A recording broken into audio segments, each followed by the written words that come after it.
Fin du parcours. Un chemin qui se termine dans l'un des lieux les plus sécurisés de la planète, dans l'enceinte principale des Nations Unies à New York. Un endroit où peu d'élus sont autorisés à pénétrer. Pourtant, ces étudiants marseillais ont eu ce privilège. Une expérience unique qui démarre quelques jours plus tôt à l'aéroport de Roissy. Dans moins de 24 heures, ces étudiants de l'école de commerce Euromède Marseille vont rejoindre plus de 2000 autres élèves du monde entier à New York. Édouard, Harish, Martin, Guillaume, Emeline et leur tuteur Christine vont traverser l'Atlantique pour participer à une authentique simulation des Nations Unies, un voyage dans le monde de la diplomatie et de la négociation.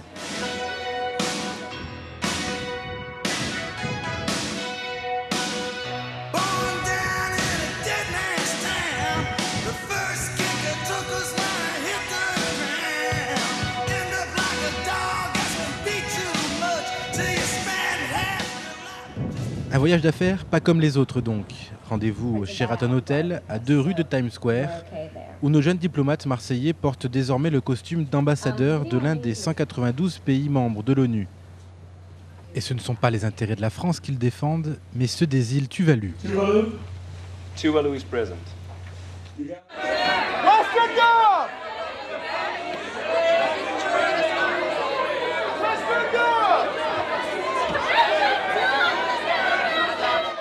Une situation étonnante, il s'agit en fait d'une tactique de regroupement.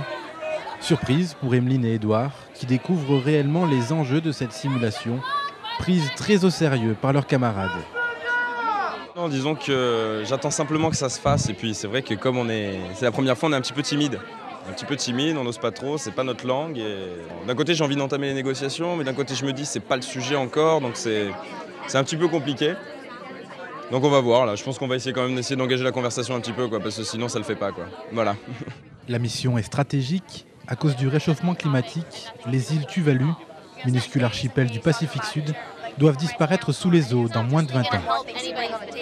La règle du jeu est donc simple, trouver des intérêts communs et s'associer à d'autres pays autour des questions de maintien de la paix, de droits de l'homme ou d'environnement, parce qu'il s'agit avant tout de peser dans la balance lors du vote des résolutions. Notre but, c'est que comme là on parle du Conseil des droits de l'homme, c'est déjà d'implanter des nouveaux droits qui parlent des futurs exilés dus au réchauffement de la planète, parce que c'est ça, c'est dû à la montée des eaux, et il n'y a rien dessus, donc nous, il faut qu'il y ait quelque chose marqué dessus. Et puis finalement, on va se retrouver avec une population d'exilés, de 11 à 12 000 exilés, si la population n'a pas grossi, et elle aura évidemment grossi. Et donc il faut qu'il y ait des droits qui protègent ces gens-là, et ça va aussi devenir des travailleurs immigrants. Donc il faut des droits qui les protègent. Donc les deux premiers sujets sont super intéressants. Et c'est intéressant pour nos voisins, parce que où c'est qu'on va aller se réfugier, c'est chez nos voisins. Donc il faut qu'on ait des accords avec eux. La prise de parole, un temps fort à la fois attendu et redouté par les étudiants. En moins de 40 secondes, il faut à la fois être synthétique et avoir de bonnes raisons d'intervenir. Pas toujours facile pourtant de faire preuve de souplesse et d'empathie. Au moindre dérapage verbal, il devient difficile, voire impossible d'obtenir un consensus sur son projet de résolution. En collaborant avec la délégation du Portugal, Martin et Guillaume en ont fait les frais.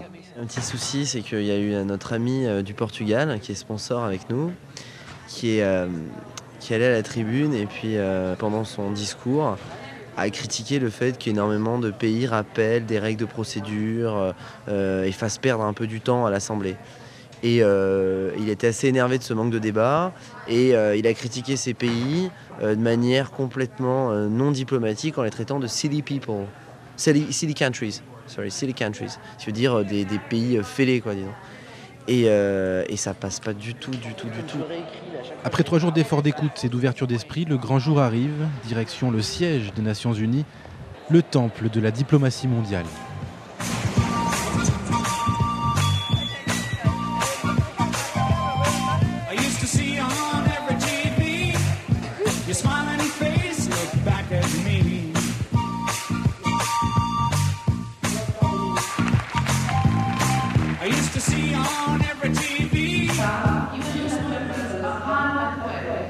Discours de clôture de cette simulation par la vice-secrétaire des Nations Unies. Finalement, la délégation du Tuvalu n'obtient pas de résolution en sa faveur, mais peu importe, le défi était ailleurs. Comprendre que ce qui fait la force Ce qui va faire la force d'une grande nation, c'est pas sa puissance économique, c'est pas ses réseaux, c'est vraiment le poids des gens qui vont être capables, pendant les négociations, de transcender les débats, d'avoir cette ouverture d'esprit qui est indispensable à la négociation, mais en même temps l'efficacité d'avancer dans les résolutions. C'est vraiment très enrichissant, c'est beaucoup de choses. C'est notamment défendre des idées qui ne sont pas forcément les tiennes, car tu représentes un pays qui n'est pas le tien, avec une culture qui n'est pas forcément la tienne.